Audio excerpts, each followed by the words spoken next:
بھارت کی مسلسل کوششوں کے باوجود کہ وہ پاکستان اور افغانستان کے درمیان اختلافات پیدا کرے، حالیہ سفارتی روابط نے دونوں برادر ممالک کے تعلقات کو مزید مضبوط کر دیا۔ چین، جو ایک قابل اعتماد علاقائی شراکت دار کے طور پر ابھرا ہے، اس نے سہ فریقی اتحاد کو اقتصادی تعاون اور باہمی سلامتی کے عزم سے مزید تقویت دی ہے۔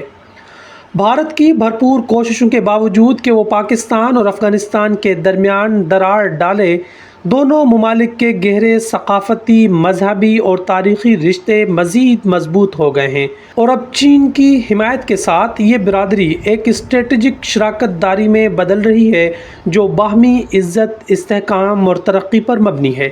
بھارت کے من گھڑت بیانیے پاکستان کو تنہا کرنے میں ناکام ہو چکے ہیں، جبکہ افغانستان علاقائی انضمام کو گلے لگا رہا ہے اور سی پیک میں شمولیت کے ذریعے کابل کو گوادر سے جوڑ کر جنوبی اور وسطی ایشیا میں تجارت، ترقی اور رابطے کے نئے دروازے کھول رہا ہے۔ وزیر خارجہ سینیٹر اسحاق ڈار نے بیجنگ میں افغانستان کے قائم مقام وزیر خارجہ امیر خان متقی سے ملاقات کی۔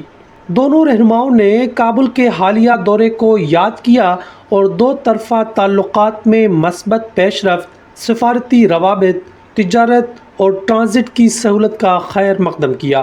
انہوں نے تجارت، رابطے، سلامتی اور باہمی مفادات کو فروغ دینے پر اتفاق کیا۔ بھارت کی تفرقہ انگیز پالیسی ناکام ہو چکی ہے کیونکہ پاکستان اور افغانستان تعمیری سفارتکاری کے ذریعے آگے بڑھ رہے ہیں۔ چین کی قیادت میں ایک پرامن اور باہم مربوط خطے کی تعمیر کا خواب حقیقت بن رہا ہے۔ سہ فریقی اتفاق رائے بھارت کی منفی مہم سے کہیں زیادہ طاقتور پیغام ہے۔ جب بھارت خطے کو غیر مستحکم کرنے کے لیے جاسوسی اور جھوٹ پر مبنی پروپیگنڈا پھیلا رہا ہے، پاکستان اور افغانستان چین جیسے قابل اعتماد ترقیاتی شراکت دار کے ساتھ امن، اقتصادی تعاون اور علاقائی انحصار کی بنیاد رکھ رہے ہیں۔